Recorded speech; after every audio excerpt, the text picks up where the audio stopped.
Hey guys, इस video में हम लोग डिस्कस करेंगे find row with maximum number of ones. Problem statement कुछ इस तरह से है कि आपको बुलियन 2D एरे दिया जाएगा। बुलियन मतलब ट्रू एंड फॉल्स, मतलब ज़ीरो या वन। मतलब 2D एरे के अंदर केवल ज़ीरो या वन ही एलिमेंट्स होंगे। और ख़ास बात यह है दोस्तों कि वो सारे के सारे रोज़ जो होंगे वो शॉर्टेड होंगे। मतलब 2D एरे के अंदर जितने भी रोज़ होंगे वो सारे के सारे शॉर्टेड होंगे।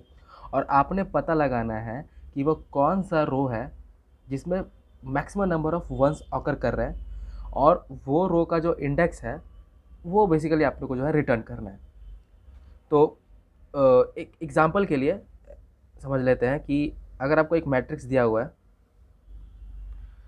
तो ये एक 5x4 का मैट्रिक्स है जिसमें 5 रो है और 4 कॉलम्स है। तो आपने बताना है कि वो कौन सा रो है जिसमें मैक्सिमम नंबर ऑफ वंस आकर कर रहे हैं। तो इस रो में वन कितनी बार आकर कर रहा है? एक ही बार। इसमें 2 बार वन आकर कर रहा है, इसमें 4 बार, इसमें तो 0 टाइम्स, और इसमें 4 टाइम आकर कर रहा है। तो मैक्सिमम नंबर कितने हुए? 4। तो दो ऐसे रो हैं जिसमें वन आकर कर रहा है मैक्सिमम नंबर ऑफ टाइम, और वो भी सेम। तो आपने फर्स्ट आकर मतलब first row with maximum number of one जो है वो रिटर्न करना है। तो इसकी इंडेक्सिंग है 0 1 2 3 एंड 4। तो आपने जो है 2 रिटर्न करना है। रिटर्न करो वो रो का इंडेक्स जिसमें मैक्सिमम नंबर ऑफ वंस हो। सो आई होप आपको समझ में आएगा कि प्रॉब्लम स्टेटमेंट क्या है। तो प्रॉब्लम स्टेटमेंट कर देखने के बाद, प्रॉब्लम स्टेटमेंट पढ़ने के बाद और टेस्ट केस देख लेने के बाद आपके दिमाग में जो सबसे पहला सोल्यूशन जो क्लिक करता है वो ये कि मैं 2 लूप लगा देता हूँ, है ना। मैं 2 लूप लगा देता हूँ और हर एक एक एलिमेंट को मैं चेक करता हूँ जा जाकर कि कितने, हर एक एक रो में जाता हूँ और हर एक एक एलिमेंट को चेक करता हूँ कि वन कितनी बार ऑकर किया। जितनी बार ऑकर किया मैं उसे काउंट वेरिएबल में रख दूंगा, और उसके इंडेक्स को मैं एक आंसर वेरिएबल में असाइन कर दूंगा। और ये लूप तब तक चलाता जाऊंगा जब तक मैं उस 2D अरे के सारे रोज को मैं ट्रैवर्स ना कर लूँ। और हर एक एक रो को ट्रैवर्स करने के बाद ऑफकोर्स मेरे पास मैक्सिमम नंबर ऑफ वंस किस रो में है मेरे को उसका इंडेक्स मिल जाएगा, और एट द एंड उसको रिटर्न कर दूंगा। नो डाउट ये वाला सोल्यूशन आपको सही आंसर तो दे देगा, बट इसकी कॉम्प्लेक्सिटी आप देख ही पा रहे होगे कि काफ़ी ज़्यादा है। आप पहला एक लूप लगाते हो जो आई के लिए जो सारे रोज़ को हैंडल करेगा 0 से लेकर के एन तक, और दूसरा लूप लगाते हो जे जो हैंडल करेगा सारे के सारे कॉलम्स को। आप हर एक एक बार एक्सप्लिसिटली जा करके हर एक एक एलिमेंट को चेक करते हो कि क्या वो वन है। अगर है तो काउंट को प्लस प्लस करो, फिर लूप से बाहर आओ, चेक करो कि काउंट क्या बड़ा है हमारे आंसर से, तो आंसर में इस पर्टिकुलर इंडेक्स को असाइन कर दो। और फिर ये तब तक चलाओ जब तक आप पूरे के पूरे को ट्राइवर्स ना कर लो। आप देख पा रहे होगे कि इसका टाइम कॉम्प्लेक्सिटी हो जाता है n×m, जो काफ़ी टाइम टेकिंग है। नो डाउट आंसर आपको मिल जाएगा। इस सॉल्यूशन की सबसे ख़राब बात यह है कि आप किसी भी गिवन चीज़ का यूज़ ही नहीं कर रहे हो। इसमें दो चीज़ें तो सामने ही दिख रही हैं। पहला कि ये बुलियन है, दूसरा कि ये शॉर्टेड है। बुलियन है मतलब ज़ीरोज़ ज़ीरो या वन ही होगा। शॉर्टेड है मतलब ज़ीरोज़ एक तरफ होंगे और वंस एक तरफ होंगे। आप इसको कुछ भी यूज़ नहीं कर रहे हैं। बट हम इस सॉल्यूशन में थोड़ा सा एडजस्टमेंट कर सकते हैं, और हम अपना इसी से इंस्पायर मतलब इसी पे बेस्ड एक दूसरा सॉल्यूशन जो इससे हल्की फुल्की टाइम कॉम्प्लेक्सिटी ज़्यादा अच्छी होगी, इससे इससे तो थोड़ी सी अच्छी होगी। वो ये कि अगर मैं हर एक एक रो में जाऊँ, ठीक है, हर एक एक रो में मैं जाता हूँ और वन को अकर मतलब वन फर्स्ट टाइम कब अकर किया है, पहली बार उस रो में वन पहली बार किस इंडेक्स पे अकर किया, मतलब ये कॉलम में 0 1 2 एंड 3 है ना। तो हर एक एक रो में वन फर्स्ट टाइम कब अकर किया था, किस इंडेक्स पर आया था, अगर मुझे वो पता चल जाए तो उस पर्टिकुलर रो में कितने नंबर ऑफ वंस है मैं आसानी से निकाल सकता हूँ। मैं क्या कह रहा हूँ ज़रा एक बार इसको एक एग्जांपल से समझते हैं कि अगर मेरे पास एक मैट्रिक्स है, ये हमारे पास एक मैट्रिक्स है जिसमें और कॉलम्स के हम इंडेक्सेस कर देते हैं 0 1 2 3 एंड 4, और यहाँ भी कर देते हैं 0 1 2 3 एंड 4। तो 5x5 का एक मैट्रिक्स है जिसमें फर्स्ट रो में वन किस इंडेक्स पे और कर रहा है? 2 पे। दूसरे वाले रो पे फर्स्ट वन कब अकर कर रहा है? 3 पर, इसमें 2 पर, इसमें 1 पर, और इसमें 3 पर। तो अगर मैं नंबर ऑफ हर एक रो में गया, फर्स्ट ऑकरेंस ऑफ वंस का मैंने इंडेक्स निकाला, और इस फर्स्ट ऑकरेंस ऑफ वन के इंडेक्स को अगर नंबर ऑफ कॉलम्स में से अगर माइनस कर दूं, यानी नंबर ऑफ कॉलम्स कितने थे 5, 5 में से 2 माइनस किया तो आया 3, 5 में से 3 माइनस किया तो आया 2, 5 में से अगर 2 माइनस किया तो आया 3, 5 में से अगर 1 माइनस किया तो आया 4, 5 में से 3 माइनस किया तो आया 2। तो मेरे पास नंबर ऑफ वंस आ जाएंगे उस पर्टिकुलर रो में, है ना। उस पर्टिकुलर रो में कितने नंबर ऑफ वंस है मेरे को पता चल जाएगा अगर मुझे हर एक एक रो में वन के अकर करने की पहली फर्स्ट टाइम वो किस टाइम अकर किया था, किस इंडेक्स पर अकर किया था, अगर मुझे वो पता चलेगा तो नंबर ऑफ वंस पता चल जाएंगे। बेसिकली यही मतलब है, और आप यहाँ पे देख भी सकते होंगे। तो इसका कोड भी काफ़ी सिंपल है। मैं हल्का सा लिख देता हूँ कि ये काम कैसे करता है। तो सबसे पहले मैं एक आंसर वेरिएबल बनाता हूँ, है ना, जो मेरा इंडेक्स कंटेन करेगा कि कौन सा row maximum number of one contain कर रहा है। तो मैं इसको इनिशियली -1 कर रहा हूँ। इंट मैं नहीं कर रहा क्योंकि मान के चलिए अगर आपके पास एक ऐसा मैट्रिक्स है जिसमें सारे के सारे एलिमेंट्स ही 0 है, तो उस केस में आप क्या करोगे, तो यहाँ पे तो 1 आकर ही नहीं कर रहा, तो उस केस में आपने -1 रिटर्न करना है। ये कॉर्नर केस है, तो उसके लिए मैंने आंसर में -1 रखा। एक टेम्परेरी वेरिएबल भी ले लेता हूँ, इसका यूज़ आपको पता चलेगा कोड के दौरान ही। इसको भी मैंने -1 से रख लिया। मैंने एक आउटर लूप लगाया जो रोज़ को हैंडल करेगा 0 to n। फिर मैंने एक अंदर में एक लूप लगाया, मतलब वेरिएबल भी डिक्लेयर किया नंबर ऑफ वन से, जो हर एक एक रो में जा करके नंबर ऑफ वंस का काउंट निकालेगा। इसको मैंने 0 से इनिशियलाइज़ किया। फिर मैंने एक फॉर लूप लगाया जे, जो हर एक कॉलम को हैंडल करेगा, 0 से लेकर के m तक चलेगा ये। और मैं ये चेक लगाऊंगा कि अगर मैट्रिक्स का अगर वो एलिमेंट अगर 1 मिल गया, मुझे फर्स्ट टाइम 1 मिला, तो मैं उस पर्टिकुलर मैं फर्स्ट मेरे को इंडेक्स पता चल गया कि किस इंडेक्स पे मुझे को पहली बार 1 मिला, तो मैं नंबर ऑफ 1 मतलब num1 में असाइन कर दूंगा उस इंडेक्स को नंबर ऑफ कॉलम से, यानी नंबर ऑफ कॉलम माइनस जे, है ना। तो m में माइनस किया मैंने नंबर ऑफ कॉलम से मैंने माइनस किया फर्स्ट टाइम जब 1 आकर किया, तो मेरे पास नंबर ऑफ वंस आ गए उस पर्टिकुलर रो में, और फिर मैं ब्रेक कर दूंगा। अब मुझे आगे काउंट करने की ज़रूरत नहीं है कि कितने नंबर ऑफ 1 आकर कर रहे हैं, क्योंकि ये शॉर्टेड है ना। तो मैंने इस लूप से बाहर आया, मैं इस फॉर लूप से बाहर आ जाऊँगा ब्रेक करते ही, और मैं फिर बाहर चेक करूँगा कि क्या नंबर ऑफ 1 ज़्यादा है मेरे टेम्परेरी वेरिएबल से। अगर मेरा वेरिएबल टेम्परेरी वेरिएबल से नंबर 1 ज़्यादा है, तो मैं आंसर में असाइन करूँगा वो नंबर ऑफ रो का इंडेक्स, और टेम्प में मैं असाइन कर दूँगा नंबर ऑफ 1 को, क्योंकि मुझे आगे वाले रो को भी तो चेक करना है। तो आई होप आप समझ रहे होंगे कि कोड काफ़ी सिंपल है, और एट द एंड आपको रिटर्न कर देना है आंसर। एट द एंड आपको आंसर रिटर्न कर देना है। सो आई होप आपको समझ में आएगा कि ये सब कैसे काम कर रहा है। तो मैंने सबसे पहले आंसर डिक्लेयर किया वेरिएबल, फिर एक टेम्परेरी बनाया, मैंने एक फॉर लूप लगाया जो सारे रोज़ को हैंडल करता है। मैंने अंदर में एक वेरिएबल बनाया num1, जो नंबर ऑफ वंस को काउंट करेगा हर एक एक रो में कितने नंबर ऑफ वंस हैं। तो कॉलम्स को हैंडल करने के लिए मैंने एक इंटरनल लूप लगाया। फिर मैं चेक करता हूँ कि मेरे को 1 किस कॉलम के इंडेक्स पर मिला। उस कॉलम के इंडेक्स को मैं नंबर ऑफ कॉलम्स में से माइनस कर देता हूँ, मैं फिर ब्रेक कर देता हूँ। तो num1 में उस पर्टिकुलर रो में कितने नंबर ऑफ वन से मेरे को पता चल जाएंगे। और फिर मैं चेक लगाता हूँ कि वो क्या टेम्परेरी वेरिएबल से ज़्यादा है। अगर ज़्यादा है तो आंसर में रो के इंडेक्स को आंसर में डालो, टेम्परेरी में डालो num1 को, और अगली बार फिर से चलाओ। सो आई होप आपको समझ में आएगा कि ये कैसे काम कर रहा है। मैंने इसका कोई फ्रेश कोड नहीं लिखा है क्योंकि ये काफ़ी सिंपल है। मैंने हल्का सा कोड लिख भी दिया है कि आई होप आपको समझ में आ रहा होगा कि ये काम कैसे कर रहा है, क्योंकि ये काफ़ी सिंपल सा प्रॉब्लम है और ये कोड भी काफ़ी सिंपल है। जैसे मैंने बोला है वैसे मैंने कोड में चेप दिया है। जो नेक्स्ट सोल्यूशन हम लोग जो डिस्कस करेंगे वो काफ़ी सिमिलर होगा जो हमने जस्ट अभी सोल्यूशन में डिस्कस किया था, जो हमने जस्ट अभी जो सोल्यूशन डिस्कस किया, जिसमें मैंने एक वर्ड यूज़ किया था first occurrence of ones in every row. अगर मुझे हर एक रो में 1 कब ऑकर कर रहा है, उसके 1 किस इंडेक्स पे पहली बार ऑकर किया हर एक रो में, अगर मुझे वो पता चल जाए तो मैं नंबर ऑफ वंस को निकाल सकता हूँ और फिर मैं आगे का कार्यक्रम जैसे कर रहा हूँ वैसे कर सकता हूँ। Number of one first occurrence of one निकालने के लिए भी मैं क्या कर रहा था, हर बार एक एक कॉल हर एक एक रो में जा करके एक्सप्लिसिटली चेक कर रहा था कि क्या ये वन है, क्या ये वन है, क्या ये वन है, क्या क्या ये वन है।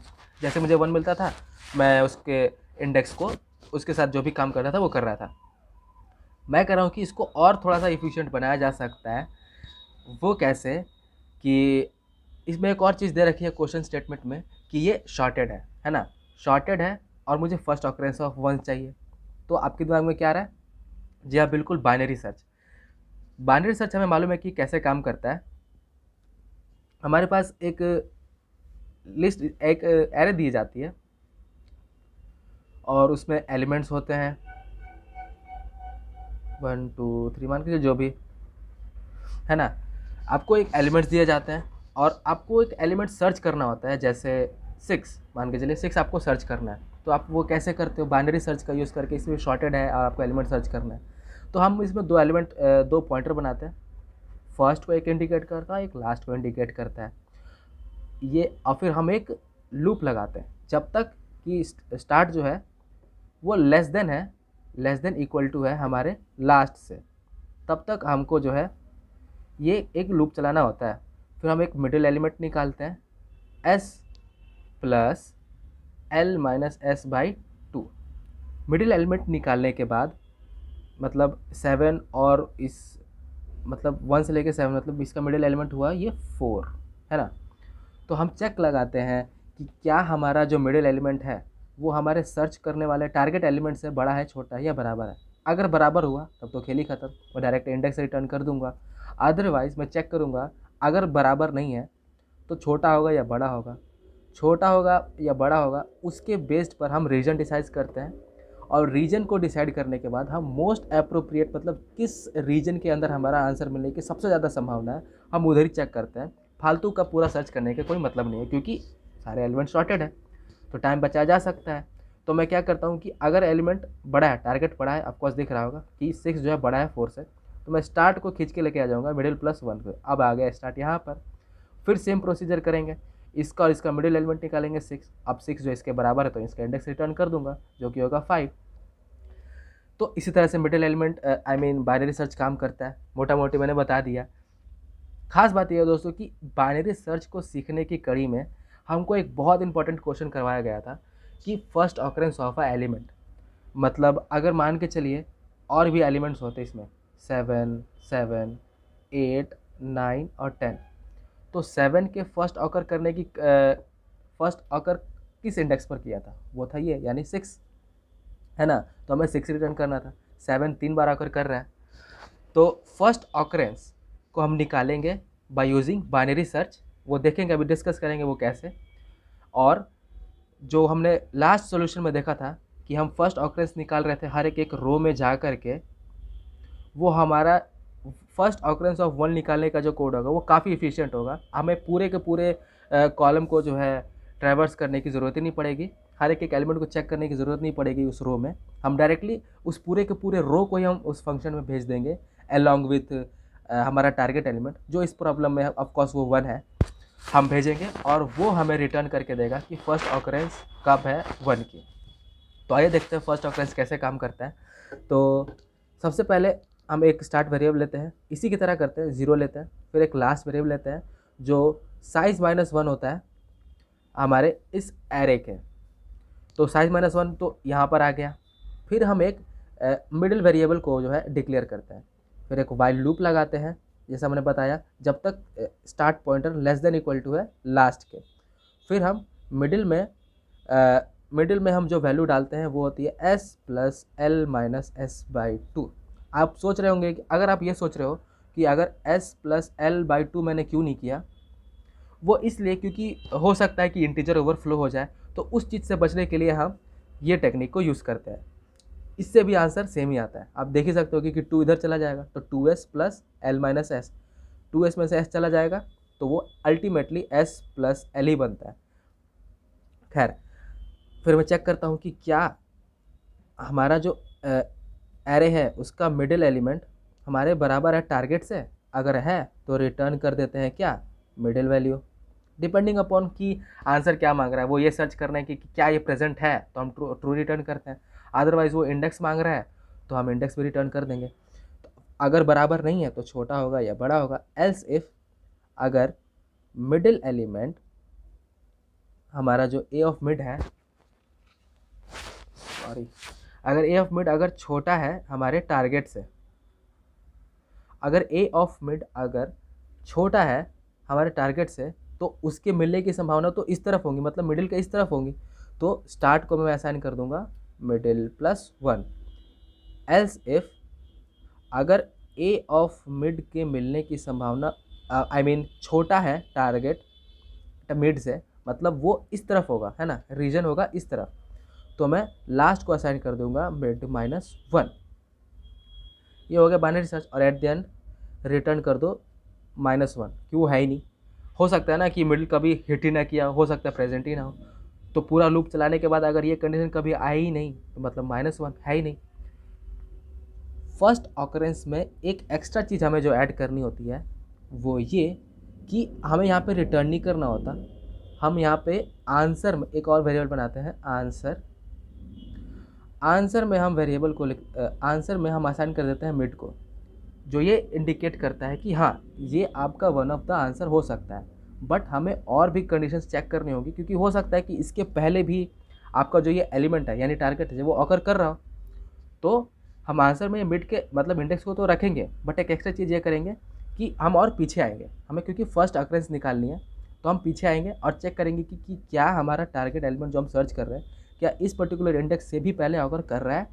अगर है तो चेक करो। तो सारी चीज़ों को अगर लेफ्ट तरफ लाना है तो मैं एक्स्ट्रा एक और कंडीशन लिख लूँगा कि एल असाइन मिड -1, है कि नहीं। आप नो डाउट ये आंसर में मिड रखा है, मतलब ये वन ऑफ द आंसर है, बट हमें फर्स्ट ऑकरेंस निकालनी है, इसीलिए मैंने लास्ट को मैंने खसका दिया इस तरफ, मतलब हम आप वापस से इस रीजन में चेक करेंगे, है ना। आई होप आप समझ रहे होंगे कि कैसे काम करता है फर्स्ट ऑकरेंस। तो चलिए अब बढ़ते हैं डायरेक्ट कोड की तरफ। तो ये रहा वो फर्स्ट ऑकरेंस वाला फंक्शन, जिसमें आपको एक वेक्टर मिलेगा और एक एलिमेंट जिसकी आपको फर्स्ट ऑकरेंस निकालनी है। तो आपको एक वेक्टर मिला, तो मैंने स्टार्ट लगाया यहाँ पर, लास्ट लगाया यहाँ पर, साइज -1 से लास्ट इंडेक्स पे चला गया। और इंडेक्स जो आपने रिटर्न करना है कि फर्स्ट इंडेक्स कौन सा है ये एलिमेंट के ऑकर होने का, इस पर्टिकुलर क्वेश्चन में वो एलिमेंट 1 है, ठीक है। तो एक वाइल लूप है जो जब तक चलेगा जब तक स्टार्ट जो है लेस देन इक्वल टू है लास्ट के। फिर मैं मिड निकालता हूँ और मैं चेक करता हूँ कि क्या वेक्टर का मिड कम है एलिमेंट से, अगर है ऐसा तो इसको बढ़ा दो, मिड +1 कर दो, है ना, मिड +1 हो जाएगा। फिर अगर छोटा नहीं है ना, अगर छोटा नहीं है तो बड़ा होगा या बराबर होगा। देखिए इस क्वेश्चन में 0 वैल्यू है या 1 है ना। अगर आपका मिडिल जो है वो 0 को इंडिकेट कर रहा है तो तब तो ठीक है, लेकिन अगर 0 को इंडिकेट नहीं कर रहा है तो वो या 1 ही है और हम 1 ही सर्च कर रहे हैं, तो मैंने दोनों कंडीशन को मर्ज करके लिख दिया, है ना। आप चाहो तो यहाँ पे इक्वल टू भी लिख सकते हो, ग्रेटर देन इक्वल टू भी लिख सकते हो, या फिर ग्रेटर देन एलिमेंट करके और एक नया कंडीशन यानी एल्स इफ में vector mid equal to element भी लिख सकते हो, कोई फ़र्क नहीं पड़ेगा। मैंने दोनों को मर्ज कर दिया क्योंकि मुझे मालूम है कि वेक्टर के अंदर जो एलिमेंट होने वाले हैं वो 0 या 1 है, वो तो क्वेश्चन की डिमांड है ना। तो अगर बड़ा है या बराबर है तो इंडेक्स में असाइन कर दो मिड, नो डाउट ये आंसर हो सकता है, बट हम और पीछे भी चेक करेंगे। तो पीछे आने के लिए लास्ट में असाइन कर दूंगा मिडिल -1। ये लूप तब तक चलता जाएगा जब तक ये फर्स्ट और लास्ट आपस में क्रॉस ना कर जाए। जैसे ही क्रॉस किया मतलब आपने पूरा ट्रैवर्स कर लिया, ठीक। फिर ये कंडीशन तभी चलेगी जब बराबर होगा, ग्रेटर तो कभी चलेगा ही नहीं क्योंकि 0 1 ही है, हम 1 ही सर्च कर रहे हैं, ठीक है। तो मैं मिडिल वेरिएबल को जब ऑकर कर रहे हैं मैं पीछे जाते जाऊंगा और फर्स्ट टाइम ऑकर 1 कब किया था मेरे को इंडेक्स में आ जाएगा और एट द एंड में उसे रिटर्न कर दूंगा, है ना। ये फंक्शन कुछ ऐसे ही काम करता है। अगर आपने बाइनरी सर्च पढ़ा तो आई होप आपको समझ में आ गया होगा, और अगर नहीं भी पढ़ा तो मैंने काफ़ी चीज़ें बता दी। और ये है वो फंक्शन जिसे आपने कंप्लीट करना है, रो विथ मैक्सिमम वंस, जिसमें आपको 2D वेक्टर मिल रहा है वेक्टर के अंदर वेक्टर यानी 2D vector, number of rose and number of columns भी मिल रहे हैं। तो मैंने एम आई वेरिएबल बनाया जिसमें -1 मैंने इनिशियलाइज़ किया है। आंसर जिसे हमने रिटर्न करना है जो इंडेक्स कंटेन करेगा किस रो में मैक्सिमम नंबर ऑफ वंस है, इसे मैंने -1 से इनिशियलाइज़ किया है। फिर मैंने एक फॉर लूप लगाया जो नंबर ऑफ रोज़ को हैंडल करेगा, अंदर में भी एक लूप लगाया जो नंबर ऑफ कॉलम्स को हैंडल करेगा। फिर मैं वैल्यू में फर्स्ट ऑकर मतलब इस फंक्शन को जो है कॉल करता हूँ और जो भी वो रिटर्न करता है मैं उसे वैल्यू में असाइन कर देता हूँ। मैं चेक करता हूँ कि वो -1 तो नहीं है ना, क्योंकि -1 मतलब उस रो में एक भी 1 नहीं है, तब तो आगे बढ़ने का कोई मतलब ही नहीं।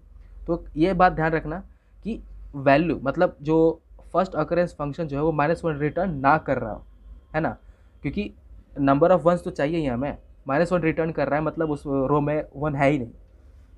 और m माइनस वैल्यू मतलब उस फंक्शन ने रिटर्न किया कि 1 किस इंडेक्स पे अकर कर रहा है, और मैं उस नंबर ऑफ कॉलम से माइनस कर दूंगा वैल्यू को, ठीक है। और मैं चेक करूंगा कि क्या mi से बड़ा है, mi -1 था इनिशियली, है ना, तो अगर इससे बड़ा है तो mi में असाइन करो नंबर ऑफ वंस कितने हैं उस पर्टिकुलर रो में, तो वो यहाँ से आ जाएगा m माइनस वैल्यू में था नंबर ऑफ इंडेक्स था फर्स्ट ऑकरेंस ऑफ वंस का उस कॉलम में, और उस कॉलम को आंसर में असाइन कर दो। ये पूरा लूप चलता जाएगा जब तक आप पूरे के पूरे मैट्रिक्स को ट्रैवर्स ना कर लो, और एट द एंड आपको आंसर मिल जाएगा कि कौन से आंसर में आपका मैक्सिमम नंबर ऑफ 1 अकर कर रहा है, और एट द एंड आप आंसर को रिटर्न कर दोगे। आई होप आपको समझ में आ रहा होगा कि ये सब कैसे काम कर रहा होगा। ये सेम सोल्यूशन मैंने जस्ट अभी इसके पिछले वाले सोल्यूशन में डिस्कस किया था, बट इसका खास बात ये है कि हम जो number of first occurrence of 1 को फाइंड करने का काफ़ी इफिशिएंट तरीका यूज़ कर रहा है जिसका नाम है बाइनरी सर्च। पिछले वाले सोल्यूशन में हम एक्सप्लिसिटली जा करके चेक कर रहे थे कि 1 कब ऑकर करेगा, बट इसकी खास बात ये है कि फर्स्ट ऑकरेंस ऑफ 1 मेरे को काफ़ी इफिशिएंट तरीके से मिल रहा है, क्योंकि मैं हर बार हमें जो वेक्टर मिल रहा है 2D वेक्टर, उसके हर एक कॉलम को सेंड कर रहा हूँ विथ 1। तो 1 की फर्स्ट ऑकरेंस करने की वैल्यू फर्स्ट ऑकरेंस किस इंडेक्स पर किया मुझे वैल्यू मिल जाएगा। मैं नंबर ऑफ कॉलम से माइनस करूँगा तो मेरे को पता चल जाएगा कि कितने नंबर ऑफ वंस हैं। फिर मैं mi वेरिएबल में असाइन कर दूँगा कि इस रो में इतने नंबर ऑफ वंस हैं, और इसके इंडेक्स को उस रो के इंडेक्स को मैं आंसर में असाइन कर दूँगा। ये लूप तब तक चलेगा जब तक आप पूरे के पूरे रो को ट्रैवर्स ना कर लो, और एट द एंड आपको आंसर में मैक्सिमम नंबर ऑफ वंस किस में है वो मिल जाएगा, और इसे अंत में आप रिटर्न कर दो। आंसर में इनिशियली -1 है ना, जो दर्शाता है कि अंत में अगर आपका मान के चलिए 2D मैट्रिक्स जो है 0 0 है ना, मान के चलिए आपका एक ऐसा मैट्रिक्स है जिसमें सारे के सारे एलिमेंट्स ही 0 है, तो उस केस में ये कंडीशन कभी हिट ही नहीं होगी। ये कंडीशन कभी हिट नहीं होगी तो आंसर में कुछ इनिशियलाइज ही नहीं होगा, असाइन ही नहीं होगा, और आप जो है -1 ही रिटर्न कर दोगे। सो आई होप आपको समझ में आएगा कि ये सोल्यूशन कैसे काम कर रहा है। अब बढ़ते हैं हम अपने अगले सोल्यूशन की तरफ, जो हमारा नेक्स्ट सोल्यूशन है। अच्छा, इसकी कॉम्प्लेक्सिटी तो मैं बताने भूल गया कि देखिए नंबर फर्स्ट ऑकरेंस ऑफ 1 निकालने का जो कॉम्प्लेक्सिटी होता है वो होगा log m, क्योंकि साइज m है। Correct me if I am wrong, कि log m होगा इस फर्स्ट ऑकरेंस ऑफ 1 निकालने की, और आप इसे कितनी बार चला रहे हो, m नंबर ऑफ टाइम, तो इसकी कॉम्प्लेक्सिटी हो जाएगी n log m। जो नेक्स्ट सोल्यूशन जो हम डिस्कस करेंगे वो वर्स्ट सिनेरियो में भी उसकी कॉम्प्लेक्सिटी होगी n + m। इसी प्लेलिस्ट के अंदर मैंने एक क्वेश्चन डिस्कस किया था जिसका नाम था find an element in a row and column wise sorted 2D array. उस पर्टिकुलर क्वेश्चन को सॉल्व करने के लिए मैंने आपको बताया था कि आपको एक 2D अरे दिया जाएगा जो row and column wise sorted होता है, और आपने उसी के अंदर एक एलिमेंट को सर्च करके बताना है। मैंने उसको पूरा डिटेल में समझाया है, वो जा कर के आप चेकआउट भी कर सकते हो। और उस पर्टिकुलर क्वेश्चन को सॉल्व करने के लिए मैंने बताया था कि आप एक पॉइंटर चुन लो लेफ्ट टॉप राइट टॉप पे या बॉटम लेफ्ट पे, फ़र्क नहीं पड़ेगा। तो हम चेक करते थे कि क्या एलिमेंट ये row and column wise sorted है। तो जो हम एलिमेंट सर्च कर रहे हैं, क्या इस पर्टिकुलर जिसे हम अभी पॉइंट कर रहे हैं उससे छोटा है, बड़ा है या बराबर है। अगर बराबर होता है तो मैं ट्रू रिटर्न कर देता था, और अगर बराबर नहीं है तो या तो छोटा होगा या बड़ा होगा। अगर छोटा होगा तो मैं पीछे की तरफ जाऊँगा, पीछे की तरफ जाऊँगा, पीछे की तरफ जाऊँगा, और हर बार कंडीशन चेक करूँगा कि बड़ा है, छोटा है, बराबर है। अगर छोटा होता है तो मैं पीछे आता हूँ, बड़ा होता है तो नीचे आता हूँ, नीचे आता हूँ, नीचे आता हूँ। फिर अगर छोटा होता है तो बड़ा लेफ्ट तरफ। एट द एंड करते करते मैं उन्हीं एरियाज़ में चेक करता हूँ जहाँ पर मेरे एलिमेंट के यानी टारगेट के मिलने की संभावना सबसे ज़्यादा है ना।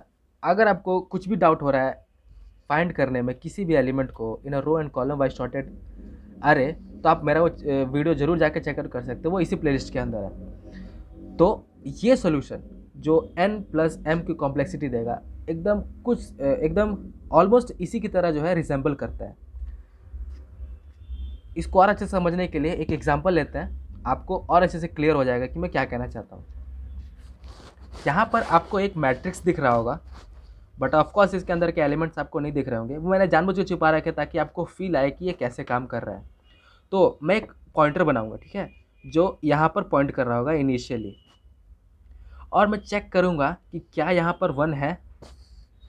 अगर वो यहाँ पर 1 है तो मैं लेफ़्ट की तरफ मूव करूँगा, सो दैट कि मुझे इस रो में मैं लेफ़्ट की तरफ मूव करूँगा, सो दैट मुझे पता चले कि इस रो में नंबर ऑफ़ वंस 1 जब ऑकर किया उसका इंडेक्स क्या था।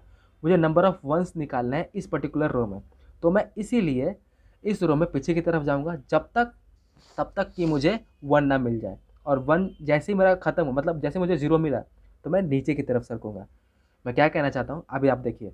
जैसे मैंने फर्स्ट यहाँ पे मैंने एक पॉइंटर लगाया, अब मैं नीचे देखता हूँ कि यहाँ पर क्या है, यहाँ पर 1 है, ठीक है। अब मुझे इस रो में मतलब 0th रो में मुझे 1 के फर्स्ट टाइम ऑकर कब किया था मुझे वो जानना है। तो मैं फिर से पीछे आता हूँ, फिर से मुझे 1 मिला, फिर से मैं पीछे आता हूँ, फिर से मुझे 1 मिला, फिर से मैं पीछे जाता हूँ, अब मुझे 0 मिल गया। मतलब 0th रो में नंबर ऑफ़ वंस के ऑकर करने की काउंट कितना है, 3। और मैं इस इंडेक्स को मतलब आंसर जो कंटेन कर रहा था हमारा इंडेक्स, कि कौन सा इंडेक्स है रो का जिसमें मैक्सिमम नंबर ऑफ वंस है, तो मैं 0 को असाइन कर दूंगा, क्योंकि अभी तक हमने जितना ट्रैवर्स किया उसमें मैक्सिमम नंबर ऑफ वंस किस रो में है, फर्स्ट रो में, मतलब 0th रो में। मैंने 0 असाइन कर दिया 0 आंसर में, ठीक है। अब मुझे चेक करना है कि अब इसके बाद वाले रोज में क्या हाल है। तो मुझे तो फर्स्ट रो का मैंने देख लिया, ठीक है। नीचे आते हैं, 0 आया। दूसरे मतलब फर्स्ट रो में भी इस पर्टिकुलर इंडेक्स पर, मतलब यहाँ पे 0 1 2 3, फर्स्ट रो में थर्ड इंडेक्स पर, कॉलम के थर्ड इंडेक्स पर भी 0 है, और 0th रो में थर्ड इंडेक्स पर भी 0 था। तो मैं ये एक बात तो कह सकता हूँ, मुझे इधर जाने की ज़रूरत नहीं है, क्योंकि मुझे 0th रो पे भी 0 मिल रहा था, फर्स्ट रो पे भी इस पर्टिकुलर इंडेक्स पे 0 मिल रहा है। मतलब फर्स्ट रो में या तो इससे कम नंबर ऑफ वंस होंगे या इसके बराबर होंगे, ज़्यादा होने का सवाल ही नहीं उठता, क्योंकि इस पर्टिकुलर इंडेक्स पे ये पहला इंडेक्स है, इसके बाद 0th रो में वंस थे, और इस पर्टिकुलर इंडेक्स पर फर्स्ट रो में भी 0 है। मतलब इस पर्टिकुलर रो में फर्स्ट इंडेक्स, मतलब इस पर्टिकुलर 1 रो में इस पहले वाले मतलब 0th वाले रो से कम या बराबर नंबर ऑफ वंस होंगे, ये बात तो श्योर है, क्योंकि यहाँ पे भी 0 है, यहाँ पे भी 0 है ना। तो मैं फिर से नीचे आऊँगा, अब मुझे 1 मिल गया। अब जैसे ही मुझे 1 मिला तो मुझे इस 2 को मतलब सेकेंड रो में मुझे चेक करना है कि फर्स्ट टाइम 1 कब ऑकर किया था। तो मैं लेफ़्ट तरफ जाऊँगा, फिर से मुझे 0 मिल गया। अच्छा, अब मुझे इस पर्टिकुलर इंडेक्स पर थर्ड पे मुझे 0 मिल रहा था इस फर्स्ट पे, अब मुझे यहाँ पे 1 मिल रहा है, तो मैं इसमें 2 असाइन कर दूंगा। अब मुझे नीचे के रोज़ को चेक करना है, सिमिलरली वे यहाँ पे मुझे 0 मिला, तो मैं ये बात कह सकता हूँ कि जो 2 में जितने भी नंबर ऑफ वंस हैं उतने ही 3 में भी हो सकते हैं या उससे कम हो सकते हैं, इससे ज़्यादा नहीं हो सकता, क्योंकि यहाँ पे दोनों पे 0 है। फिर से मैं नीचे आऊँगा, सेम चीज़ कि यहाँ पर जो जितने भी नंबर ऑफ वंस होंगे वो या तो इससे कम होंगे या बराबर होंगे, क्योंकि यहाँ भी 0s है। अब मुझे 1 मिल गया, तो मैं 1 को यहाँ पे से 5 कर दूंगा। अब मैं इस 5th रो में फर्स्ट टाइम 1 कब अगर किया था मैं वो मुझे चेक करना है, क्योंकि इसके बाद भी तो नंबर ऑफ वंस ज़्यादा हो सकता है। तो मैं फर्स्ट टाइम अगर करूँगा 1 मिला, ठीक है, फिर से मुझे 0 मिला, ठीक। अब मुझे 0 मिल गया, मतलब फिफ्थ रो में कितने नंबर ऑफ वंस है वो मुझे मालूम है। अब मुझे दूसरे रोज़ को चेक करना है, तो यहाँ भी 0, यहाँ भी 0। अब मैं बाहर आ गया, तो मैं 5 को रिटर्न कर दूंगा। आई होप आपको समझ में आ गया होगा कि ये कैसे काम कर रहा है और इसकी कॉम्प्लेक्सिटी कैसे है, n+m। तो अब डायरेक्ट बढ़ते हैं इसके कोड की तरफ। तो ये रहा वो फंक्शन जिसे हमने कंप्लीट करना था, रो विथ मैक्सिमम वंस। हमें 2D वेक्टर दिया है, number of rose and number of columns भी दे रखा है। तो हमें एक मैट्रिक्स था ना, मैंने अभी डिस्कस किया कि हम टॉप राइट को पॉइंट करेंगे। आप चाहो तो बॉटम लेफ्ट को भी कर सकते हो, बिल्कुल बॉटम लेफ्ट को भी कर सकते हो, बट उस केस में थोड़े बहुत कंडीशंस जो है चेंज हो जाएंगे। आप यहाँ पे से पॉइंट करके भी ट्राई कर सकते हो, बट यहाँ से भी काम कर जाएगा बस, बट उस केस में थोड़ा सा कंडीशन चेंज होगा, वो बात ध्यान रखना। तो हमने टॉप राइट को मैंने एज अ पॉइंटर चुना, तो ये किस इंडेक्स पे, 0th पे लास्ट। तो नंबर ऑफ कॉलम -1 j और ith मतलब रो यानी 0, तो यहाँ पर पॉइंट हो गया। आंसर में मैंने 0 रखा है, आंसर में -1 रखा है, सॉरी। अगर सारे के सारे 0 हुए तो आपको तो -1 रिटर्न करना है, ऑफकोर्स आपने देखा भी। और BR जो ब्रेक का काम करेगा, ये अभी हम कोड के अंदर ही समझ में आ जाएगा कि इसका रोल क्या है, अभी आपको समझ में आ जाएगा।